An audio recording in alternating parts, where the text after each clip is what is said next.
श्रीराम समर्थ. चातुर्मासानिमित्त आपण रोज थोडंसं चिंतन पाहण्याचा प्रयत्न करत आहोत. आपल्या जीवनामध्ये अध्यात्माचं चिंतन आपण का ऐकावं बरं?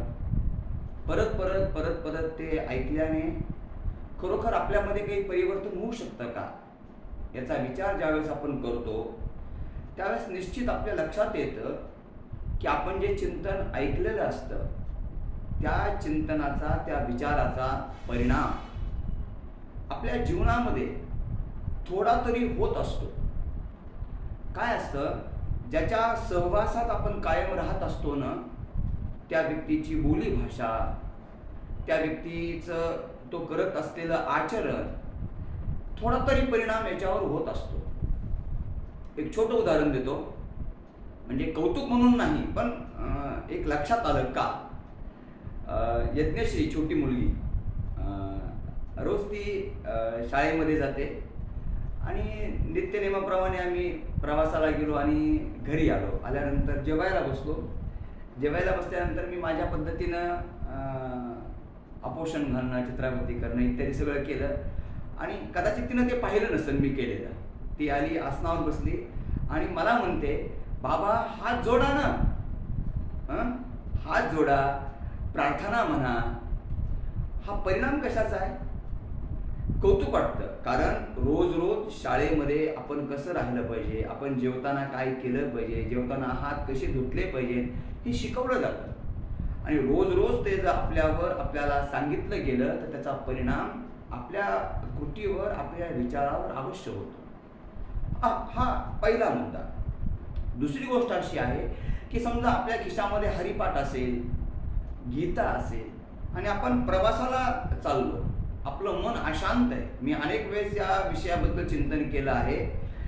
कुठूनही हरिपाठ उघडा आणि वाचायला सुरुवात करा. अशांत मन शांत झालेलं आपल्याला जाणवेल. हा परिणाम कशाचा आहे? हा परिणाम नित्य तुम्ही जे चिंतन करता त्या चिंतनाचा परिणाम आहे. मी कशासाठी बोलतोय हे? आपल्याही आयुष्यामध्ये रोजच्या दिनचर्येमध्ये 5 विषय आपल्यावर परिणाम करतात बघा. आता या 5 विषयाच्या माध्यमातून एक प्राण्याचं वर्णन या ठिकाणी केलं आहे की कुठला प्राणी कुठल्या विषयामध्ये अडकल्या जातो, तो अडकल्यामुळे त्याच्या जीवाची हानी कशी होते आणि त्याचं वर्णन करताना म्हटलं आहे, कुरंग मातंग पतंग मीनहा भृंगा हता पंच भिरेव पंच, हे 5. आता गंमत अशी आहे की हा विषय सांगत असताना कदाचित आपल्याला असं वाटेल की या एका प्राण्याची या विषयामध्ये त्यानं स्वतः अति तो त्यामध्ये गेल्यामुळं त्यानं त्याला संपवलं. मग हे 5ही विषय आपल्या भोवती आहेत. मग आपलं आयुष्य सगळं संपलं का? असं नाही. मूळ मुद्दा आहे की कुठं थांबावं हे आपल्याला कळावं. काय असतं, हरिण अत्यंत चपळ आहे बघा, अत्यंत. हरणाचा चपळपणा म्हणजे हरणा एवढं चपळ कुणीच नाहीये, इतकं चपळ हरिण आहे. पण या हरणाला ज्यावेळेस अडकवायचं असतं, जाळ्यामध्ये शिकार करायची असते, त्यावेळेस हे हरिण एक सुंदर संगीत जर कानावर त्या हरणाच्या ऐकू आलं ना, ते थांबतं. म्हणजे परिणाम काय, इतकं चपळ असलेलं हरिण सुद्धा संगीतानं स्तब्ध होतं आणि परिणाम त्याची शिकार होते. आपल्या आयुष्यामध्ये आपण एखादं संगीत लागलं की आपणही स्तब्ध होतो, पण त्या संगीतामध्ये किंवा त्या शब्दरूप असलेल्या वातावरणात आपण किती काळ थांबलं पाहिजे हे आपल्याला कळालं पाहिजे. दुसरं उदाहरण दिलं, हत्ती. म्हणजे हत्ती सर्वांगानं बलिष्ठ आहे, नाही का, पण केवळ एका स्पर्शाच्या लालसेनं हत्ती जाळ्यामध्ये अडकला जातो. पतंग किडा, रूप, दिव्याची जी ज्योत असते त्या ज्योतीजवळ मी जावं अशी त्याची भावना आणि तो तिथ जातो आणि आपल्या स्वतःला संपवतो. आपणही रूपामध्ये आबद्ध आहोत, रूपामध्ये आपणही अडकले जातो ना, नाही का. अडकू नये असं आहे का? असं अजिबात नाही. कारण या सृष्टीची निर्मिती झालेली आहे सर्वानु विविधतेनं नटलेली ही सृष्टी, हे पाहिलंच पाहिजे हे सगळं, नाही का? पण हे पाहताना कुठं थांबलं पाहिजे हेही समजलं पाहिजे ना. हे सगळं करत असताना आपल्या स्वतःचा नाश होऊ नये इतकं आपल्याला समजावं. भुंगा लाकडाला पोळतो, नाही का? म्हणजे लाकडाला सुद्धा पोखरून बाहेर निघण्याची त्याची क्षमता असते.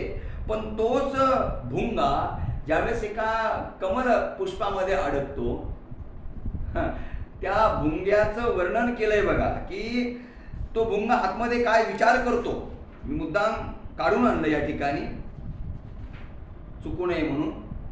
रात्री सायंकाळच्या वेळेला तो भुंगा ज्यावेळेस त्या पुष्पामध्ये अडकतो, विचार करतो, अरे कशाला यामधनं मी बाहेर निघावं. रात्री गमिष्यती भविष्यती सुप्रभातम, रात्र जाईल, भविष्यात सकाळ होईल. पुढे भास्वाम उदेष्यती हसिष्यती पंकजश्री, अरे सूर्याची छान किरणं या पुष्पावर पडतील आणि मग मी त्यामधनं उडेल. पण असा हा विचार करत असताना रात्र जाईल, सकाळ होईल, सूर्याची किरणं यावर पडतील, हा सगळा विचार तो कुठं करतोय? त्या कमल पुष्पामध्ये करतोय. पण नियतीचा घाला असा असतो बघा, की इत्थम विचिंतयति कोश, म्हणजे इतका असा विचार करत असताना द्विरेफे हा हंत हंत नलिनी गज उज्जहार, एखादा हत्ती त्या ठिकाणी पाणी प्यायला यावा, त्या कमल पुष्पाला उपटावं आणि स्वतः खाऊन टाका. म्हणजे त्याचा विचार तिथं संपला की नाही. आपल्याही आयुष्यामध्ये जीव असाच विचार करतो, अरे बघू न, करू परमार्थ, ऐकू पुढे कधीतरी, आता काय.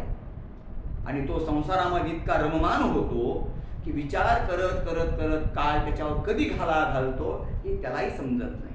बघा मासा असतो, मासा सुद्धा चव म्हणजे ज्यावेळेस त्या माशाची शिकार करायची असते ना, तर त्या जो गळ असतो ना, गळ, त्या गळाला एक मासा चिटकवलेला असतो बघा, नाही का? आणि तो पाण्यामध्ये शिकारी टाकतो, त्याला वाटतं खायला काहीतरी आहे आणि म्हणून तो त्या गळाला लागतो आणि फसतो. आपल्याही जीवनामध्ये आपण जे विषयामध्ये आपण अडकलेलो आहोत, म्हणजे अडकलेलो आहोत म्हणजे अडकूच नाही असं आहे का? असं नाही. पण यामध्ये कुठं आपण थांबावं हेही आपल्याला कळावं. ज्याला कुठं थांबावं हे समजतं त्याचं जीवन खऱ्या अर्थानं यशस्वी बनल्याशिवाय राहत नाही. विषय थोडा जास्त झाला असेल पण तो समजावा म्हणून या सगळ्या पद्धतीनं आपल्यासमोर तो विषय मी मांडला. आज इथेच थांबूया. उद्या एक नवीन चिंतन, नवीन विचार आपल्यासमोर करू. श्रीराम समर्थ.